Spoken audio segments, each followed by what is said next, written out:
We turn now to the crisis in the Middle East and the war between Israel and Hamas. Joining us from Tel Aviv is Israeli Prime Minister Benjamin Netanyahu. Welcome back to Face the Nation, sir. Thank you. Good to be with you. Mr. Prime Minister, the U.S. is working on a hostage deal that President Biden has said would bring with it at least 6 weeks of calm. The intelligence chiefs met on Friday. Are we close to a deal?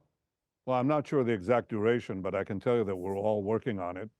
We want it. I want it, because we want to liberate the remaining hostages. We've already brought half of them back. And I appreciate the effort, the combined effort of Israel, the United States, to bring back the remaining hostages. I can't tell you if we'll have it, but if Hamas goes down from its delusional claims and goes down, can bring them down to earth, then we'll have the progress that we all want. What specifically is holding up the deal at this point? Reportedly, this would have 30 to 40 hostages, women, elderly, wounded, released in exchange for a few hundred Palestinian prisoners being released. I don't think it makes any sense to have a public discussion of this, but Hamas started out with just crazy demands, and you know, it's too soon to say if they've abandoned them. But if they do abandon them and get into what you call the ballpark, they're not even in the city; they're in another planet. But if they come down to a reasonable situation, then yes, we'll have a hostage. I hope so. There are at least 6 U.S. citizens among those being held by Hamas. For you, is the return of living hostages necessary and essential for you to declare victory in this war? Yes, I've set 3 war goals. The first is to release the hostages. The second is to destroy Hamas.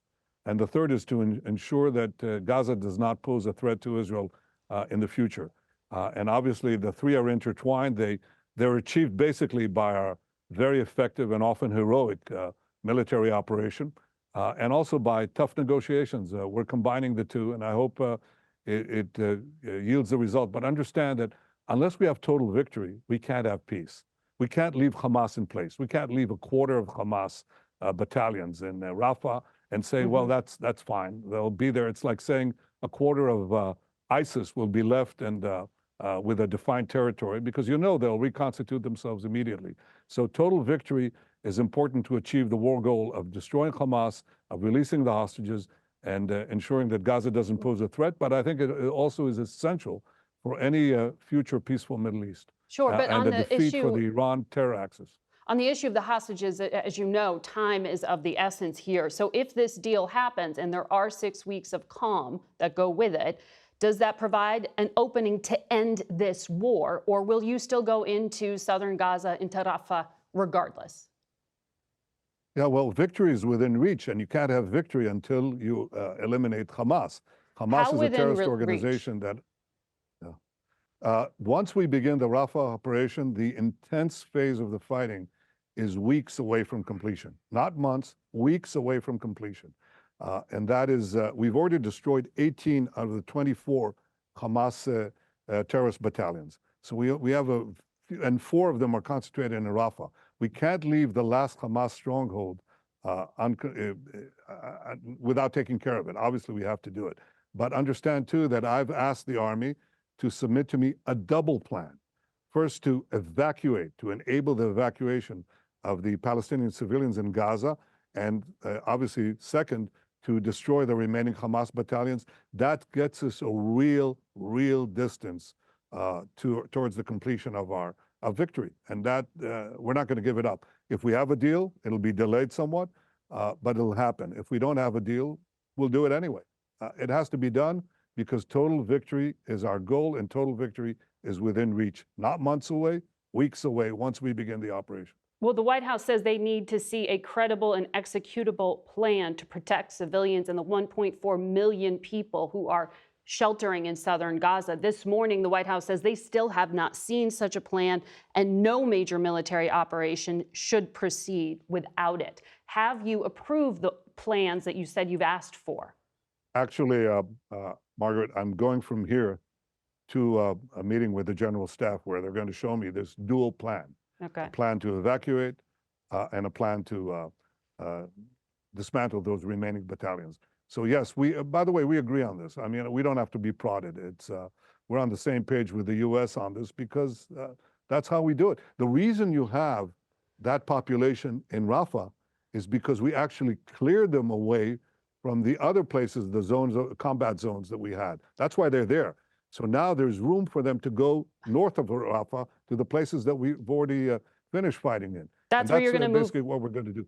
That's the plan, Yes. to move 1.4 million people into northern Gaza. Can you guarantee that the IDF will not push? I didn't say northern Gaza. I said will not. Sorry, I said go north ahead. of Rafah. Okay. I said north of Rafah. In the northern part of the Gaza Strip, we still have fighting going on. Right. But we are, that is important. It's important to understand, moving civilians out of an area that is going to be a combat zone is not a bad thing. It's a good thing. Sure. And that's what Israel is going to do. Understood. But the IDF, can you guarantee that they won't push Palestinians out of Gaza and into Egypt? As you know, Egyptian officials have said, if you do that, you are putting at risk 46 years of peace. Look, I think that the Egyptians know very well that that's not our purpose, and that won't be the result. And we're coordinating. We're talking to the Egyptians all the time. So that's not, I don't think that's an issue. The peace between Israel and Egypt to serve the interest of both countries and will continue to serve the interest of both countries. I don't think it's in any danger. You said that victory is within reach, but U.S. intel says the IDF has only destroyed 30% of Hamas leadership, and that the amount of tunnels that Hamas uses have really only been tiny in terms of what has been destroyed by the IDF. There is growing distrust of you personally, sir. You know this, in the U.S. Congress and within the Biden White House. When your closest ally is telling you things like this and telling you that you need to reconsider a strategy, isn't it worth considering? Look, I think that the U.S. agrees with us on the goal of destroying Hamas. Yes. And on the goal of releasing the hostages. The decisions of how to do that are left with us and with me and the elected cabinet of Israel. And we're doing that. A lot of things that we were told by the best of friends initially turned out not to be true. They said you can't enter the ground war without having enormous complications. They said you cannot fight, you can't enter Gaza City, you can't go into the tunnels, it'll be a terrible bloodbath. All of that turned out to be not true. Our soldiers are in the tunnel network. We don't have to take apart hundreds of kilometers of tunnels. We are taking apart the missile production factories that are underground, the command and control headquarters, the computers that are there, the money that is there, the weapons that are there, and the ammo that is there. We're doing that methodically. So we're doing the war. You can't substitute for the Israeli military command, and we're doing it very responsibly.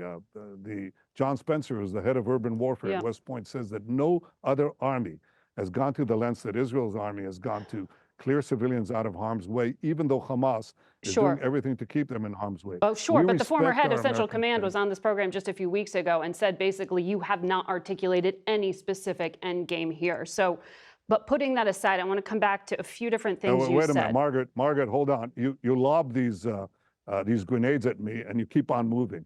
Well, first of all, you say there's no confidence in me. Well, the Israeli public has confidence in me. Last week, there were massive protests throughout Israel yesterday. Of course we have protests.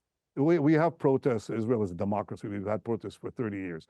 But the Israeli people are united as never before. Last week, they voted 99-9 in the Knesset for my proposal that says that the way that we have to do two things. We have to win the war, have total victory, but also not have an international dictate of a Palestinian state on it shoved down our throats that would endanger Israel. The people are overwhelmingly united on this. When is the last time we had 99 votes in the Knesset? Yeah. I'll tell you, 30 years ago. So the people are united. The policy is right. The people support it. And I intend to take it to completion because that's what we have. We can't compromise with total victory because I'll tell you, we can't win the peace if we don't win the war. And we will win this war. One of the members of the Knesset, the former Israeli Prime Minister Yair Lapid, said he asked the Americans about what you just said about a unilateral declaration of recognition of Palestinian state. And he said, you invented a threat that doesn't exist. There was not one official in the world that suggested unilateral recognition of the Palestinians. So putting that aside, I want to... Well, actually, the foreign Yeah, actually, the Foreign Secretary of Britain just spoke about it. There have been many. Well, this is the U.S. I hope that's true. Okay. We've heard a lot of briefings coming from the U.S. To that effect. So I hope it's true. Yeah. And if it's true, then that will reinforce the decision made by the government, by the people of Israel through their elected representatives. And by the way, if people try to foist it on us, it'll be a terrible mistake, because it would be seen as a reward for terror after the most atrocious attack committed against the Jewish people since the Holocaust. So people of Israel are not going to buy it. And if you want peace, you shouldn't go that route. Peace will be achieved through direct negotiations between the parties down the line. I don't think the Palestinians are ready for it, but when they are, that's the way it'll be achieved, not by international fiat. I want to come back to something you said where you were raising questions about U.S. intelligence and advice to you from the Biden administration, where you said it was wrong. You also said there was no bloodbath. I didn't say it was wrong. I said some good friends gave us advice that turned out to be that we performed a lot better than they anticipated. And by the way, we performed a lot better than we anticipated. Well, on the no bloodbath, Doctors Without Borders went to the UN this week and said the civilian toll in Gaza is so high, they came up with a new term: wounded child, no surviving family. Save the Children says there are over 1,000 children who have lost a limb over these past days since the beginning of the October 7th war. What Hamas has done is horrific, but President Biden has said your actions, sir, are over the top. Aren't you concerned that Israel is creating more terrorists than it is killing? I think that any civilian casualty is a tragedy, and I don't say that half-heartedly. I lost a brother in war. I myself was wounded while releasing hostages from a hijacked plane. I've lost friends in battle. I know what it means to lose friends and what it means to lose family members. So we don't have an argument there. But this war has been forced upon us by a cynical enemy that not only targets our civilians, has raped, beheaded, burnt babies alive, killed children in front of their parents and parents in front of their children.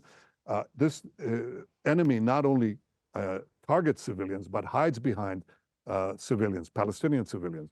So they're committing a double war crime. I have to come back and say that in terms of the way this battle is fought, there is no parallel to the difficulty that we face. And John Spencer, the head of urban warfare at West Point, says that no other army has faced such a task. He gives one comparison. Yeah, that's not the question I asked, though. Comparison. Well, it is, but that's the answer. You can't say, oh, you give immunity to the terrorists because they're hiding among civilians and forcing civilians not to leave. So what do? You say, okay, we'll give you immunity. Hamas survives. Will live to fight another, to commit another massacre and another massacre. What would America do?